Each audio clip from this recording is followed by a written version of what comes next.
Let me go ahead and start the recording and welcome you all again to week 13 of 15. Wait, is it 15 or 16? I forget, but we're getting down to the wire here.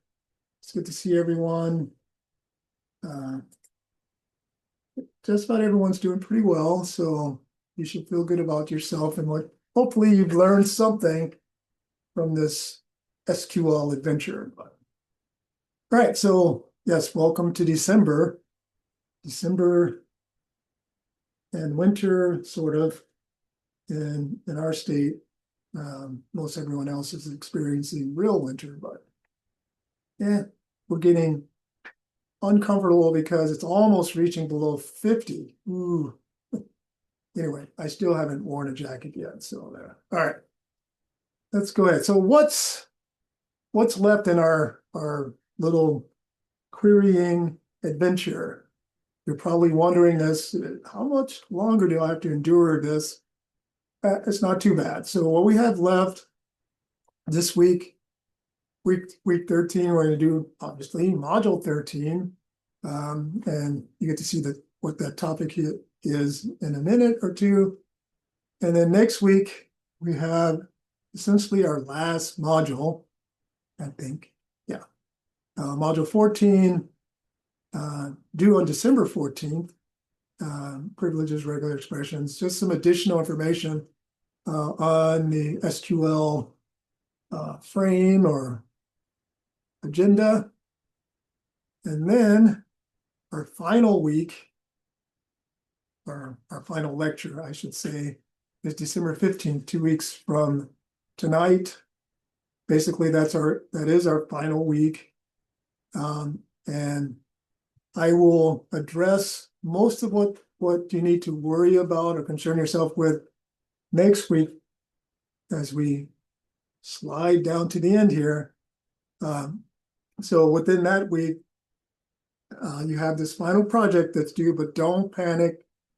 It's not a big deal if you follow the instructions, and I'm going to walk through the requirements next week, what you need to do for the final project. So no panicking is not allowed, so please do not do that. You're not allowed to panic.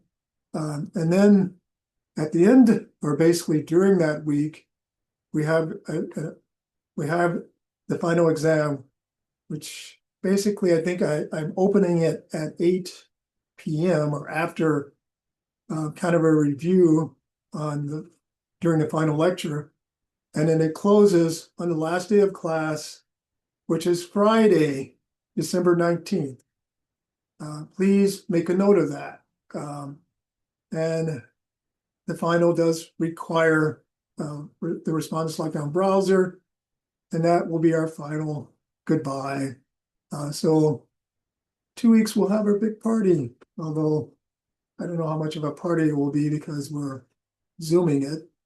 But yes, the official last day of class, which should come sooner than that. That's less than a week before Christmas. Shouldn't be in class during that time, but our last day of class is December 19th. So that's all that we have left. That's not much, right? You can all handle that, right? You can all be happy that we're coming to the end of this wacky SQL relational database adventure. So any questions or comments about that? What's left? Are we all happy about that? Hopefully, if you're taking other classes, it's coming to a culmination gracefully as well. Well, I think it's gracefully, but who knows? All right, that's all we have left. So, yes, this time of year, you're thanking God that you only have to endure 15 weeks, and then you can go on to something else. All right, let's segue right into checking our attendance. Module 13, and we're going to talk about sequences and synonyms, another part of a relational database model and SQL that you need to know if you want to become an analyst or database administrator, either way. All right. So the first topic is working with sequences. And these are our objectives. List all three valuable characteristics of a sequence, write and execute a SQL statement that creates a sequence, probably figure that out. Create a data dictionary, you know what the data dictionary is, and you probably understand this particular table, user sequences that belong to you. Apply the rules for using next val, and we'll definitely cover that. And there's another aspect to that. To generate sequential unique numbers in a table. Now you're thinking, this is how you can do this. List the advantages and disadvantages of caching, or if you don't understand what caching is, creating a temporary, and we'll go over that a little bit. Name 3 reasons why gaps can occur in a sequence, and there are specific reasons.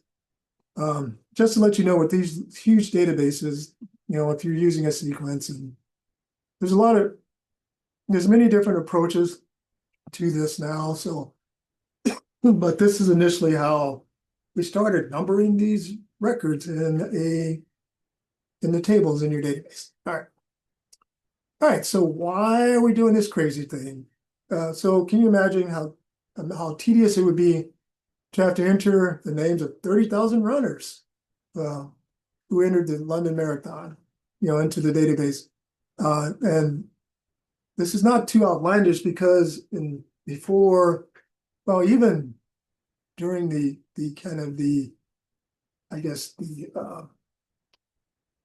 advent or event or whatever, a relational database, most of the data that was stored was essentially entered manually. So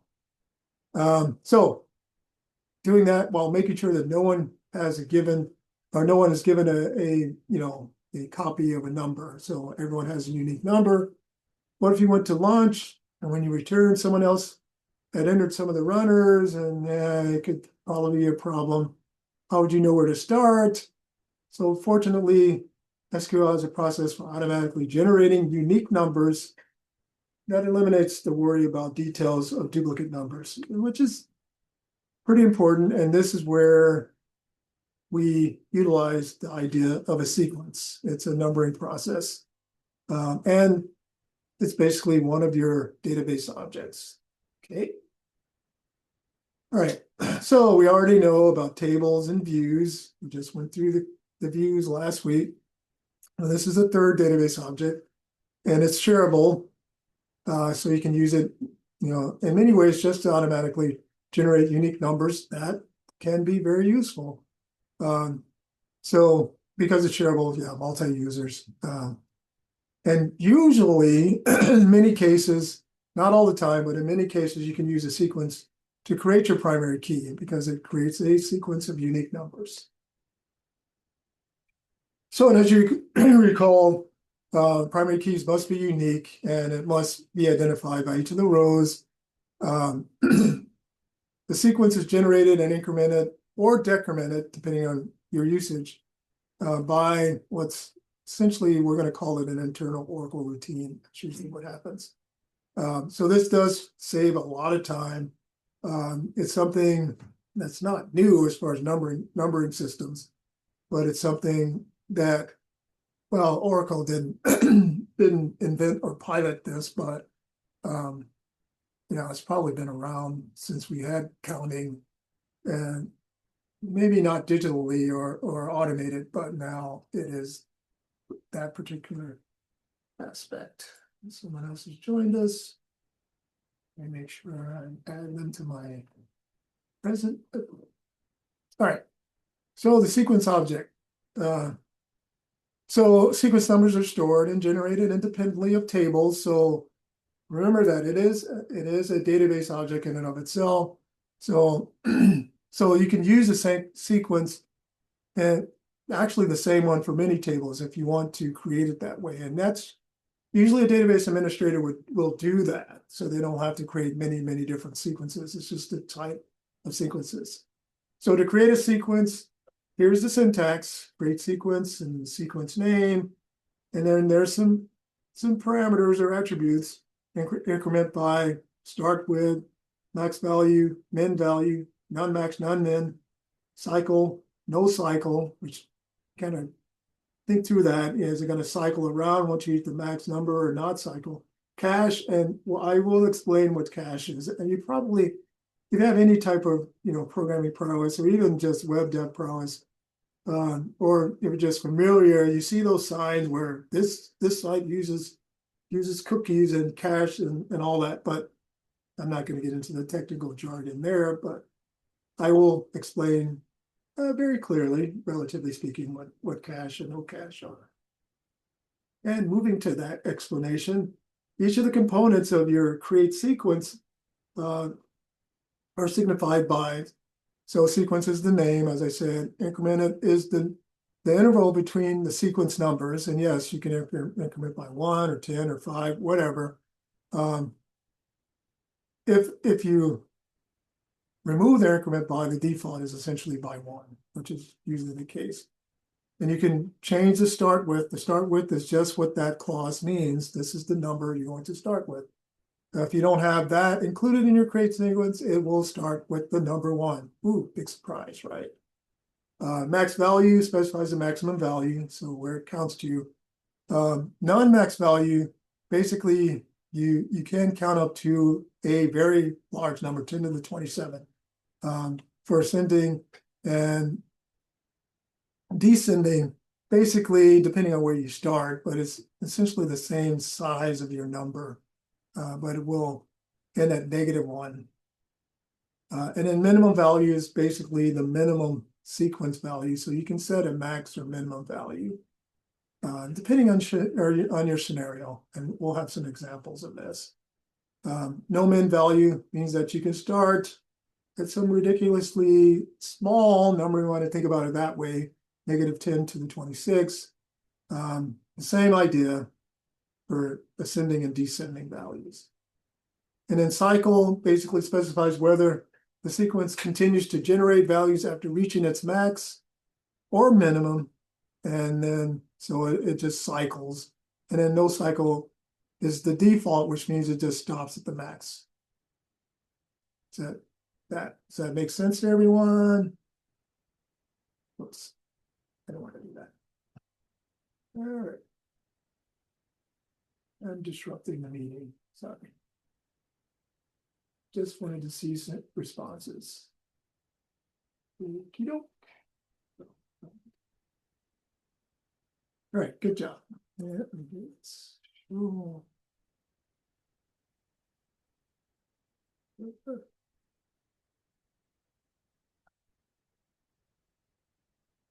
all right, let me continue. All right, you're probably wondering, since I almost skipped over the cache, no cache, basically this specifies how many values the Oracle server can pre-allocate. Basically, it sets up kind of a place in memory where you can pre-allocate. Now it's, this is essentially based on old technology, but still you can speed up the processes, create efficiencies if you cache values. So by default, Oracle server caches 20 values. So there's 20 values always available in memory. You're not, so it's all technology, but with the size and the resources of our servers now, and yeah, it's pretty interesting, because if you go back 20 years, this was a consideration as far as the efficiency of the database, especially when you have a large amount of data, like 30,000 runners. Yeah. Anyway, that's all that cache is. It's all associated with the amount of ready available memory that's there within the server to store values without actually storing them in kind of we'll call it a permanent memory location. So just think of cache as a way to manipulate values that are being stored in the memory of your system. And basically, if the system crashes, this last sentence, the values are lost because they're kind of a temporary storage, like a random, which is what RAM is, et cetera, et cetera. But I'm not getting into the technology of your system on the hardware side. We can save that for another discussion. All right, so let's go through some examples here. So we talked about this marathon, this London Marathon, and yes, yes, it has 30,000 and more runners in that marathon. So if we look at basically creating a sequence to house all the runners in the London Marathon, here's an example of that. So create a sequence. Remember, this is just an object. It's not associated with a table. Excuse me, create sequence, runner ID sequence, increment by 1, start with 1, max value 50,000. And no cache, so we're not using cache. And we're not going to cycle. We're just going to go 1 to 50,000.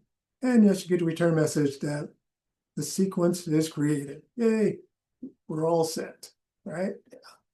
So it is tradition that the best runner in the elite group of runners usually wears the number 1. It's usually the runner that won the race the previous year, or maybe he's won several races and maintained that status. So for other situations such as department IDs and employee IDs, the starting number may be assigned differently. And this is where you want to think about how the sequence is created. Maybe you want to start in our employee database. We're starting with employee 100, I think, or 101. So that's kind of, I'm highlighting the differences there. But because we know that there's at least 30,000 runners, we want to make sure we have, although there's probably enough numbers that, anyway, we want to make sure the sequence is usable. The no cache option prevents values in the sequence from being cached in memory. And this could be, well, it's not really a problem anymore, but if you eliminate no cache, then it's just, there's no temporary location of memory allocation. And you're just dealing with creating and storing, and that's all. That's all you need, especially in the resource that we have now. So not a big deal. And no cycle, as I mentioned before, just means that it reaches 50,000 and that's it. And then we will just not accept any more runners. We'd have to go back and either change or, well, we're going to learn about that in a few minutes. So after you create a sequence, you want to confirm that it's been created. And yes, you do have a table in the data dictionary. And yes, it's called user sequences. And you can do a select star or to see the columns, or you can do a describe. But I'm selecting sequence name, minimum value, max value, increment by last number. Last number is important because this is where you can see where the sequence has stopped.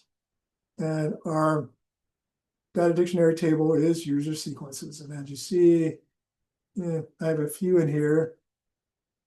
Oh, that's a very large max value, but and so you notice that in this departments, we're incrementing by 10. Let's see, we have a max value of 9,990. The last number that was recorded in here was 280, so this should make sense. And our minimum value in here is 1. We did not list that in our creation. Remember, that's the default. And here's our last sequence that we created, runner ID. And we haven't really used it, so it's still at 1 of 50,000.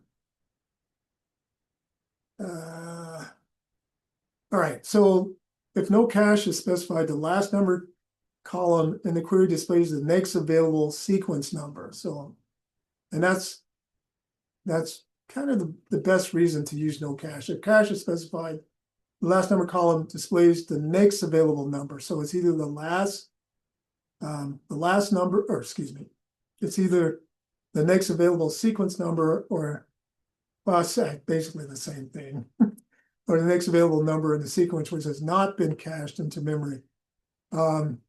That can be confusing because the cache, it may represent a slight difference between what's actually available. And this is where we really want to be very careful in how you use the no cache.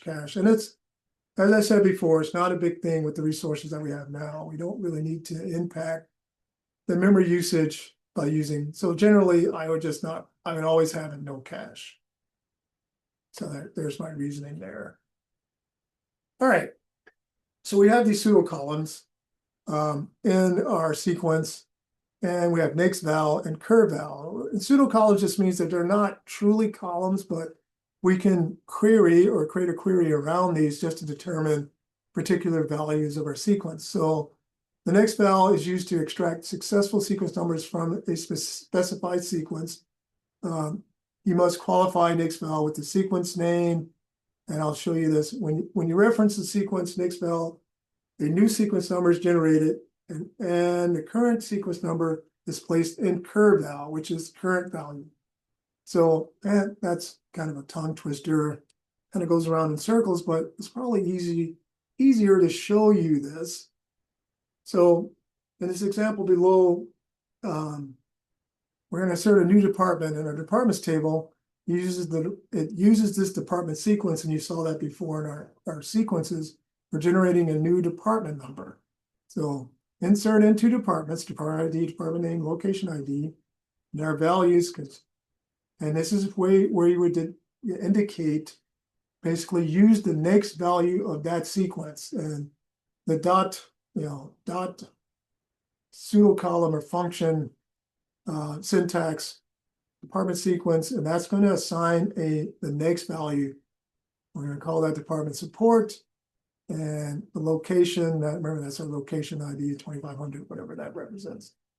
And we get one row inserted, and we see here, as we saw, the next value available way back in our data dictionary table was 280, and there it is. Support, and we haven't assigned a manager yet. And you know that manager can be null. All right, does that make sense to everyone? That little example. All right. Great. All right. So suppose now you want to hire employees to staff the new department. So basically, we can use a sequence. We had an employees sequence that we created in the table. So we're going to insert the next employee, employee ID, department ID. So we're going to use the employee sequence, next value for the employee, but we're going to use the department sequence. We're going to use the current value. This is just an easy way to shortcut, although with our very small database, you can put the department ID in there.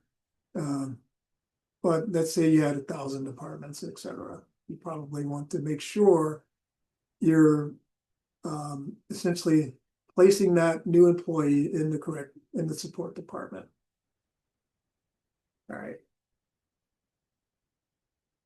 All right, the current val pseudo column, an example in the previous slide is used to, yeah, basically what I said. You're just bringing in the current value of that, and that should be no space there, of that department that we just created, which is going to be 280. Yes, you can use just 280 in there.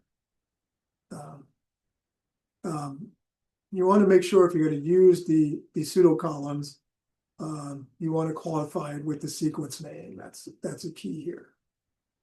And here's that basically illustration of the sequence current val, next val, and make sure the syntax is this dot syntax, and it will pull from that user sequence table. Woohoo. Fun stuff. All right.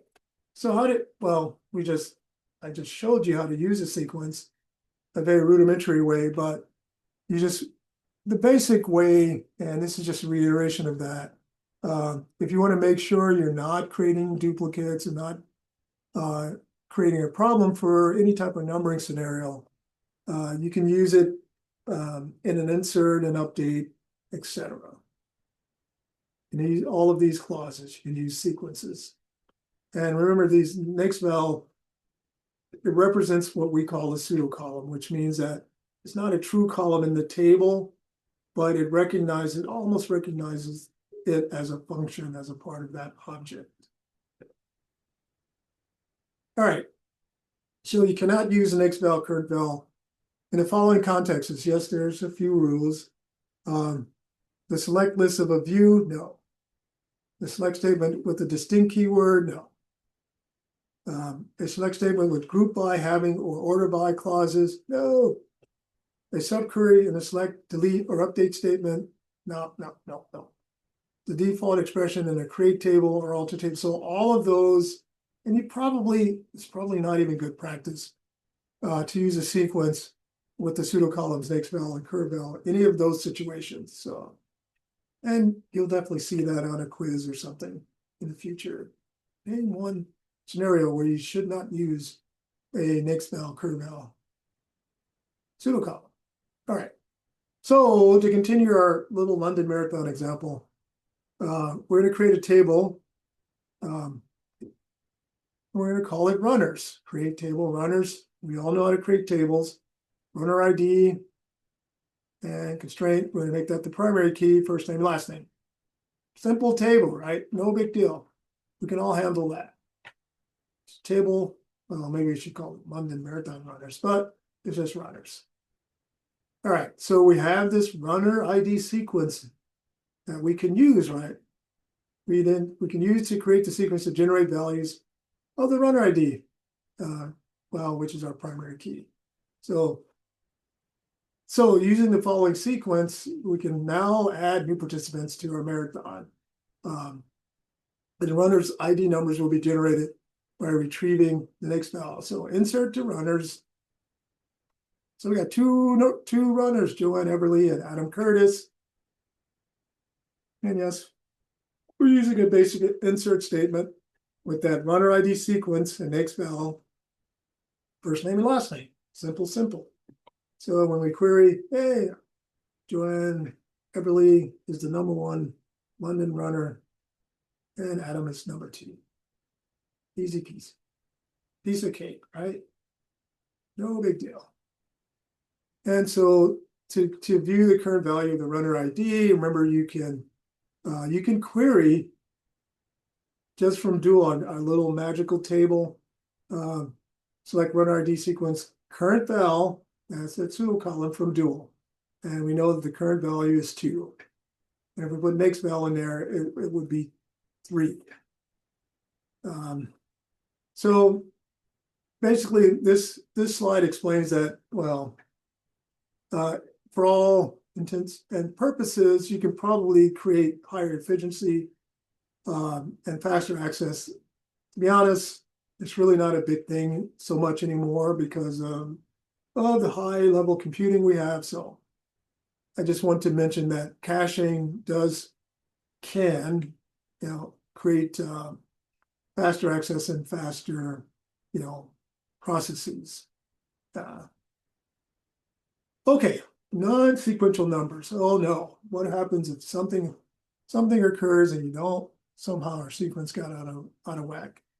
All the sequence generators issue sequential numbers without gaps. This action occurs independently of a database commit or rollback. Yeah, believe it or not. So gaps can be created, but let's say someone's running a rollback or doing something to move the database backwards, and you're not aware of it. Now you have a gap, and you're all upset. If the system crashes, that's always not a good thing. But I can tell you right now, most crashes, basically, there are levels of that we call fail safes. Most of the time, it will not impact something like a sequence, but it could possibly. And things like someone trying to access a sequence on multiple tables at the same time. Once again, the resources come into play here. And many times you won't have a problem with a gap, but it is possible. Just be aware of that. But these are some of the reasons why gaps will occur. If the sequence was created with no cache, it is possible to view the next. So basically, once again, it's a recommendation not to worry about cache and no cache, but I do have to mention that because it's another aspect of Oracle. Yay. So we see here, if we query our user sequence table, we see that since we added the 2 runners, our next number is 3, and we know we don't have a gap. All right, moving ahead. You're probably wondering, well, what if we know that there's going to be more than 50,000 runners in the London? Can we modify that sequence so it will continue and not max out? Yes. Use the keyword alter. Yay, that's really exciting. And the syntax is alter sequence. And basically you add the new portion that you like. We're just going to increase the max number. So max value is now 999,999. That's a lot of runners. And if we do a query in the user in a data dictionary, now we have that max value and nothing else has changed. And it does not impact the next number. Ooh, so you were worried about that. Hey.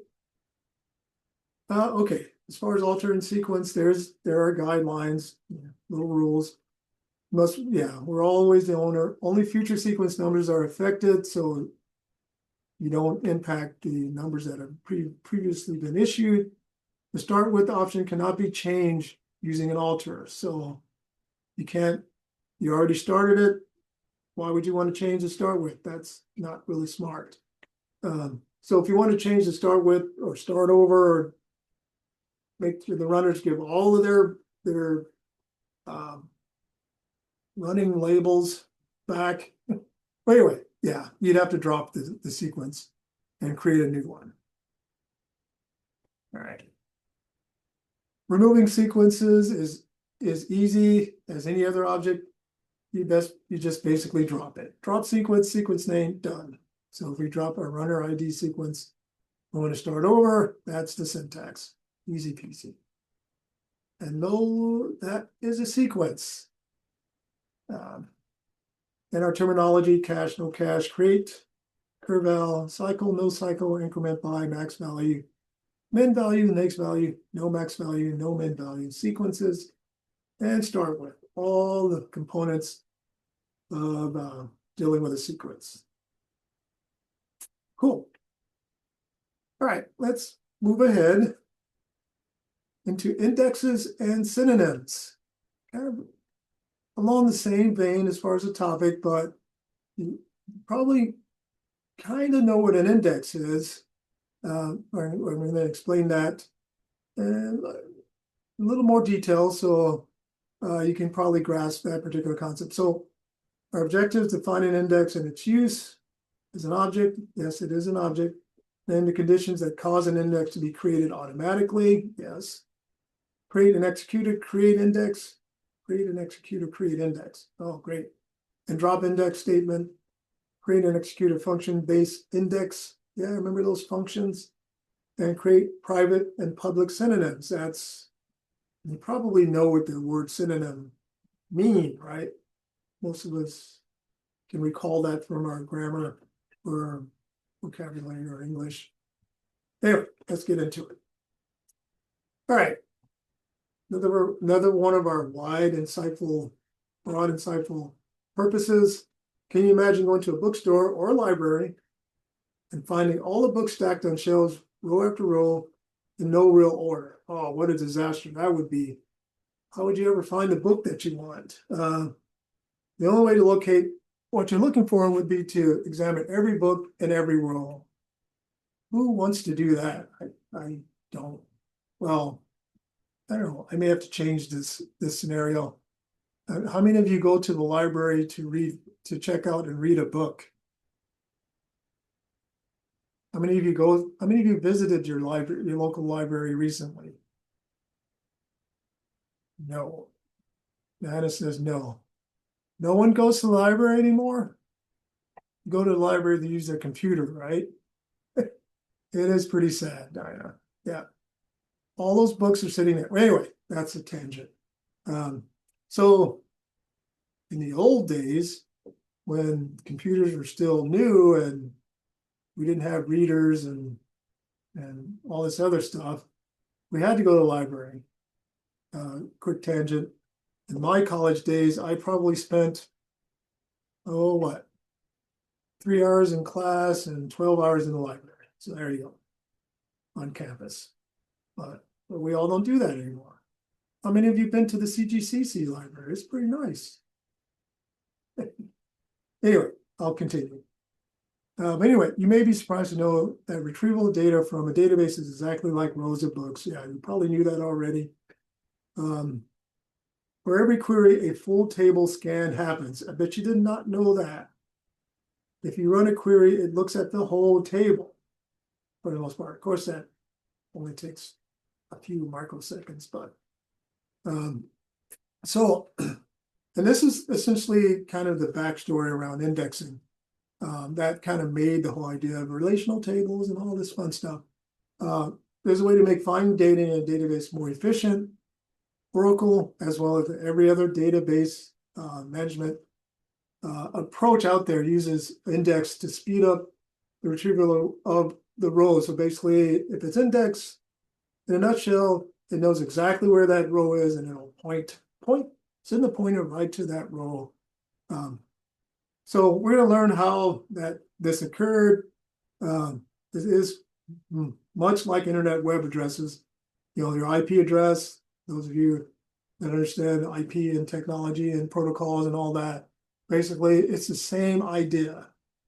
It just uses this whole idea of indexing. So the index is a schema object that can speed up. Basically, it's a way to use what's known, we'll call it a pointer. And a pointer is many different things in many languages, but it knows exactly, oh, I know the index of this particular row, points right to it, boop. Doesn't necessarily read the whole table. So it provides a direct and fast access to a record or row. And it's basically, generally was used to reduce the necessity of disk input-output, once again, with cloud services and all these other things that are high level of processing, blah, blah, blah, go on and on and on.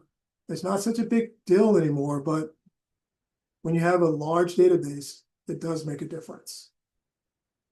And that's the index. So index is used and maintained automatically. Once an index is created, no direct activity is required. A row ID, and it's a kind of, if you want to know the origin of it, base 64 string, base 64 like base 10. It's a numbering mechanism.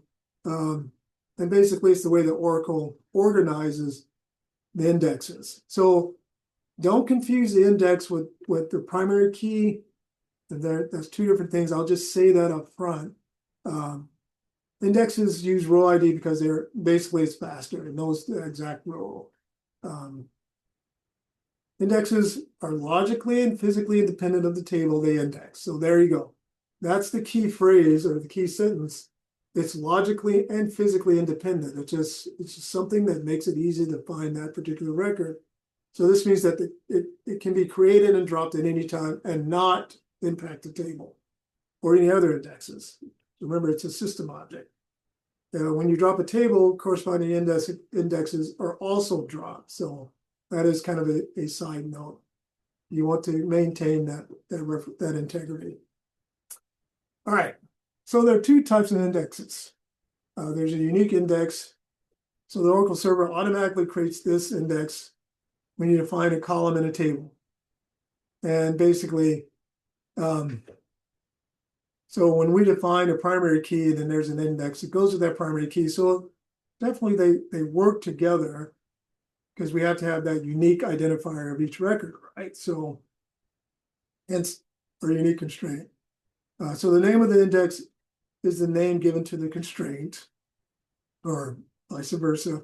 Although you can manually create a unique index, it is recommended that you create a unique constraint in the table. And that's, when you do primary key, that's an automatic constraint. Remember that?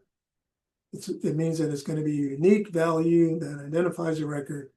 But remember, Oracle or the other database management systems already have a way to identify specifically a row in your table using this indexing. So it's kind of a double way to ensure that you're going to the right record in the database.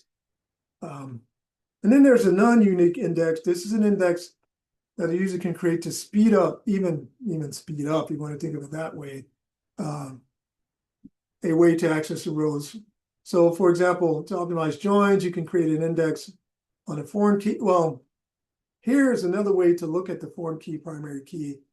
You can manually create this so that we have a faster connection, and I use that loosely, but that's primarily the purpose of how you would understand how an index works and how it connects via the primary key and foreign key to a certain extent. All right. All right, so to create an index, just like every other object, you use the keyword create index, and give the index a name on your table name, and even go granular to the column. To create an index in any schema, you need to create, well, we all have privileges there. So here's an example. And we want to improve the speed of a query access to the region ID column in the WF countries table. So we create an index. Create index. And this is the name of the index. Notice the naming convention, the table, the column, and then IDX for index. And then on WF countries and region ID. That should make sense. The naming convention, we like you to follow that, but of course, if you have your own wild way of naming, but anyone would know that that's an index on that table, excuse me. All right, so why or when do you create an index? And it's usually all about efficiency. So an index should be created only if the column contains a wide range of values. I mean, hopefully the DBA doesn't do that to you. Column contains a large number of null values. Hopefully you don't run into that either, because nulls can slow down the process. As you know, we always want to deal with nulls before we start querying. One or more columns are frequently used together in a where clause or a join condition. And this is usually scoped out by the DBA long before anyone's querying the table. These indexes have been created to increase the efficiency. So the table is large, and most queries are expected to retrieve less than 2 to 4% of the rows. Now, there's a reason why I'm illustrating this, because in most scenarios, either an index has been created. You usually don't come behind a DBA and create indexes, but you may have a table that's used quite a lot, and it's a large table, meaning it has possibility of millions and millions of rows, so which is kind of very common in some of the databases that we have out there now.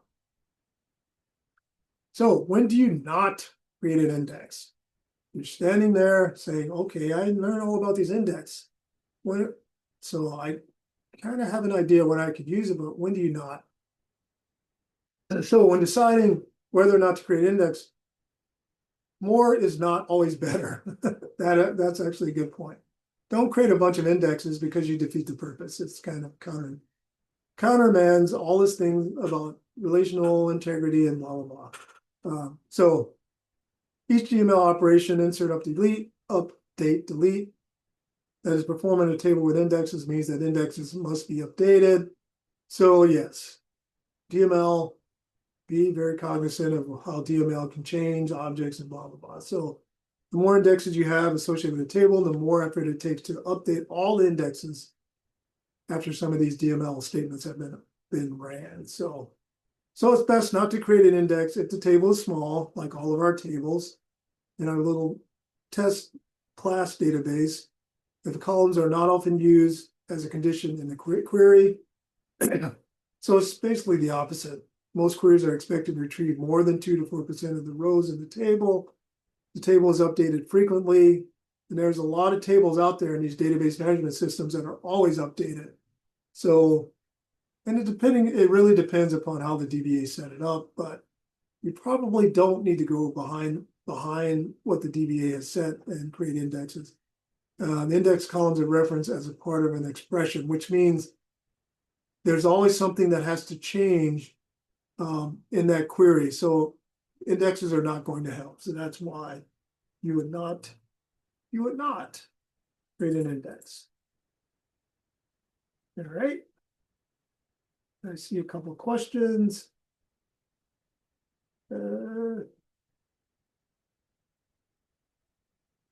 Oh, this was responding to the library inquiry. Sorry, I just saw those. I should pay attention. All right, back to our indexes. There is such a thing called a composite index. And once again, most of these are only needed if you feel like there's a way to create more efficiencies in querying, and essentially you want to create this index for that purpose. So a composite index, also called a concatenated index, is an index that you can create using multiple columns, just like if you have a complicated or a composite primary key, excuse me. Columns in a composite index can appear in any order and need not be adjacent in the table, so you don't have to write together. Composite indexes can speed, so it's another way to speed up retrieval. Although even just take a moment to think about indexing in my database administrator days, I really didn't have to go back and change indexes or create composite indexes too much. Even back then, when the retrieval rates were actually quite a bit slower than what you're experiencing now, even with large databases. All right, so the syntax for a composite index, create index, your index name, employee's first name, last name. So that's going to be my composite index, just because I'd like to retrieve first and last name a lot quicker. Null values are not included in a composite index. So the one thing generally I'll state again, and this is usually why you want to utilize indexes when you're working with a primary key foreign key relationship. And so we know that those values cannot be null. And so the optimization there is always very, very high anyway. So you can create higher optimization, which, yeah, if you have a pretty large database with many, many tables and with many, many records, yes, you do want to consider that. And you may even be involved in the discussion where they're saying, well, we have this front-end application and we're trying to retrieve data and there's levels of latency. How can we resolve it? This is where you may come into the brain and indexing, solution to the discussion. All right. Yes, you can confirm the existence of indexes, yes, using the data dictionary. And there is a table, user index columns. So the query for the next slide shows you how to do that. So take a look at this query.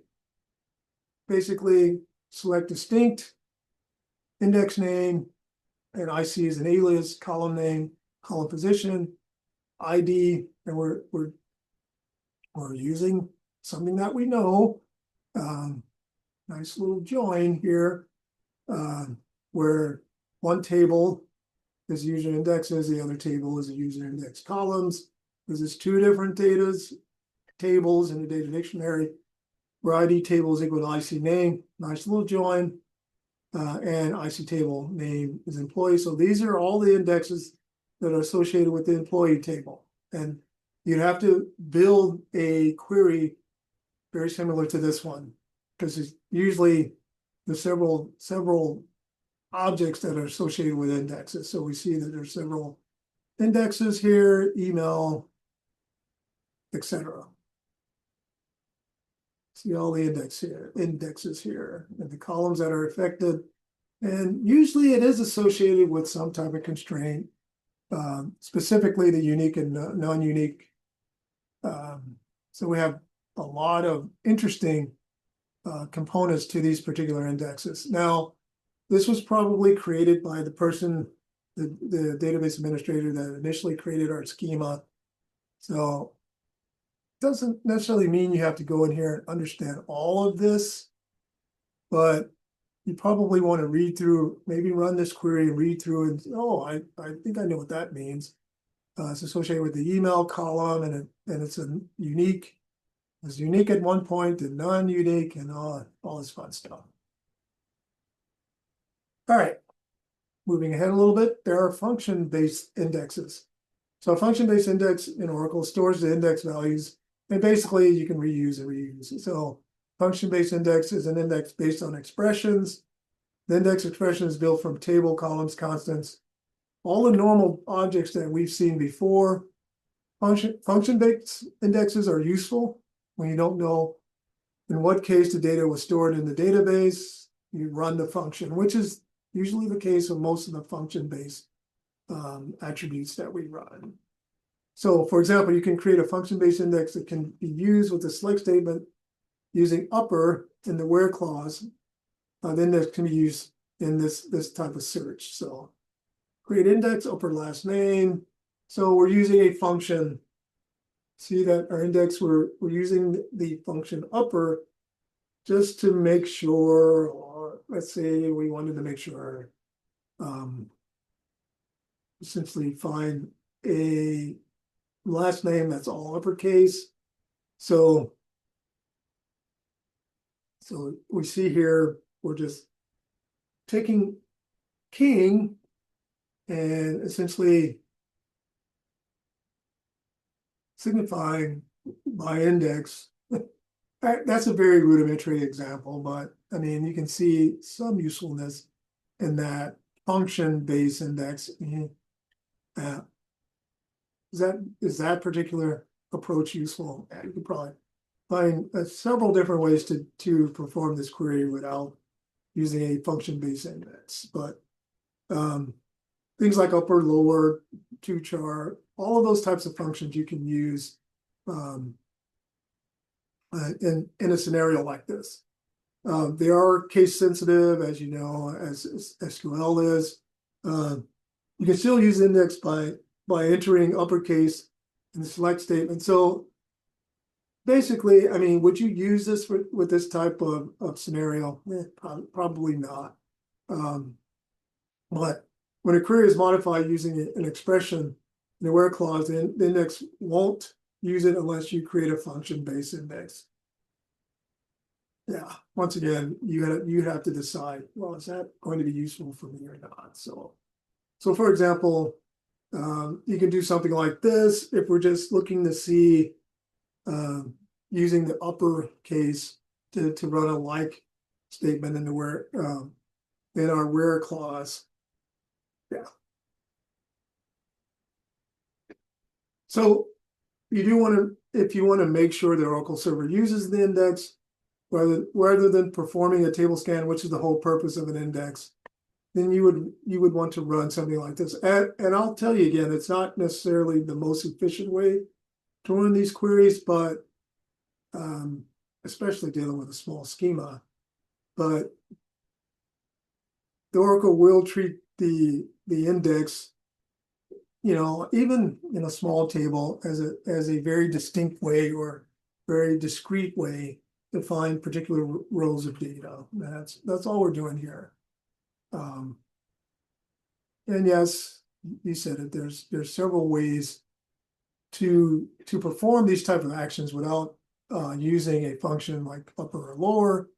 And yes, any valid function can work well in a function based, as I mentioned before, tochar, todate, any of the functions. Here's another one using tochar. We have seen how this works. And yes, there's simpler ways to run something like this in a smaller, even at the scale that we're running. I know in this scenario, we're concerned that running a very basic query is going to do a full table scan, and you would not run this, obviously, when you have millions of records. But basically, once again, if your table is small in our scenarios, you really don't need indexing, but this is another way to filter certain scenarios and create more efficiencies.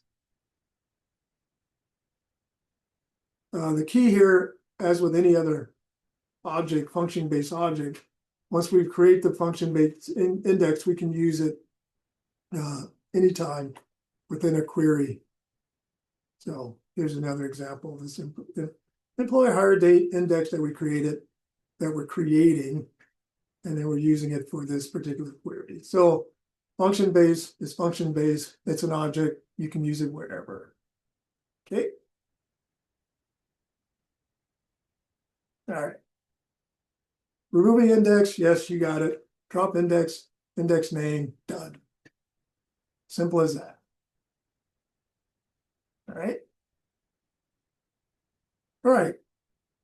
Segueing right away into synonyms. So you're probably thinking, I know what a synonym. Yeah, don't try it. Kind of a tongue twister. Synonym. I know what a synonym is. It's a word or expression that is an accepted substitute of another word. Yeah, but we all know that. Synonyms are used to simplify access to objects by creating another name, another, I guess, appropriate name. Synonyms can make referring to a table by another user easier. I did use synonyms quite a bit because I had to convert an old Access table to a MySQL table, so I had to change all the verbiage. Anyway, for example, to refer to the Amy copy employees table, well, basically we're saying if we're looking at another user's table, we want to make sure that we can create a synonym of an object that we can simply, interpret and understand. And creating a synonym eliminates the need to qualify the object name. Basically, you take ownership of that object and change it in a way without changing the object. So you can take a lengthy name or whatever, some of these crazy naming conventions, and change it in a way that you understand a little bit better. Usually as a DBA, you're always creating public synonyms so that every user can, I can use that synonym. And so I'm going to talk about public and private. And the way that you create that, you create public, you use the keyword public synonym and you give it a name, and then you, for whatever object. And remember, synonym is just another name. It doesn't really change. And when you create it as a public, it creates a synonym that's accessible to everyone. And yeah, synonym is the name, and object is whatever you're renaming. So I decided to rename the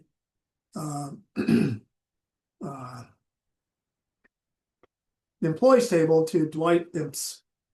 And so now I've created a new name for the employees table. So, all right. And it's just replacing that object with it. So there's specific guidelines. The object cannot be contained in a package. And we haven't really talked about packages in this class. And if you want to know about packages, if you go onto the PL SQL, and packages are just that. It's several objects and functions and scenarios, and all running in like a transaction scenario. But I'm not going to get into that too much. Your private synonym name must be distinct from all other objects owned by the same user. So that's a private. So when you make it private, you make it private to you as a user, and you can probably say yes. That is pretty much a very clear difference between public and private. And that's really all you need to know about those types of synonyms, public and private. And those two guidelines are the only ones that you need to concern yourself with. And yes, to remove a synonym, you just simply drop, and whatever type it is, public or private, and then the synonym name. Synonym and then the name, excuse me. So I'm dropping that synonym that I had on the. Now, you're probably asking, does that change the employees table? No, it's just a synonym. So I will be able to query both the employees table and the Dwight Imps _Imps table. Yeah, because I was just trying to understand. All right. So yes, the existence can be confirmed in the data dictionary with the users _synonyms table. And you see here, I have this Dwight Imps when it was there. Obviously, I queried it before I dropped it, but that's the approach to synonyms. So, wow. We went through today, composite index, confirming index, creating public synonyms and private. You want to drop indexes, function-based indexes, non-unique synonym, and unique indexes. All right. So another relatively easy week for this week. Yeah, one of my side note, I know by next semester, end of next semester, you see all these little red figures. That means that those particular objects are non-accepted as far as accessibility. So I'm in the process, and I don't need to tell you all this, but I'm in the process of changing. I need to have all these things green. So this point of information, I'm up to, well, I made it to week 3 over Thanksgiving. Yeah, I'm going to try and do all this before I copy the class for next semester. And I'll be ahead of the game. But anyway, I'm not trying to pat myself on the back. I'm just saying I still have a lot of work to do. Anyway, here we are, module 13, sequences and synonyms. Yes, the lecture recording will be there. Slides and recording. You have a ton or enough practice queries to go through to get you very familiar with the sequences. Sequences can be fun, and you will see sequences on the final. So please make sure you're comfortable with that. And I'm kind of changing this a little bit. And then the practice, and we only have two sections and solutions. And what I'm doing with these, just to let you know, I'm putting them all in one document. And how many of you actually go through all the practices and then look at the solutions? I don't think many of you do that. You all just kind of look at the solution and say, oh, I got it, right? Anyway, I'm going to change that in my next iteration and see how students like that. So practice and solutions, just two subject areas or 2 topics in the module. Sequences and synonyms, indexes and synonyms, practice and solutions. I think you probably already noticed that a lot of the practice activities are in the actual assignment. So yeah, maybe I'm making it too easy. Maybe I should change the rigor of that, but I probably won't. And then you have your assignment, which is just like this one's pretty easy. Excuse me. Only 4 little exercises. Please download and make sure you use SQL Developer. It's the best way to ensure your queries are correct. And yep. All right. Close. And then yes, we have our quiz. These are all due, and that should say 13. I'll change that. These are all due by Sunday. So please continue to do good work. And questions or messages in the chat. No. Anything I need to address? So let me stop my share. And any questions or comments about this week? Pretty easy. Nothing too overwhelming as we slide into the end. I did let you all know that, I mean, we're through the, well, some of you may think, no, we're not through. We have that final project and that final exam. Yeah, but we're through all the heavy lifting in the course. Next week will be equally as less stressless. So we're almost there. That's right. And the final is very similar than the midterm. So please, if you want to prep for that or concern yourself with it. It's just, I'm using all of the, and I'll talk about this next week at length. But everything from module 10 on, I don't remember, but it's just the last half of the class on the final.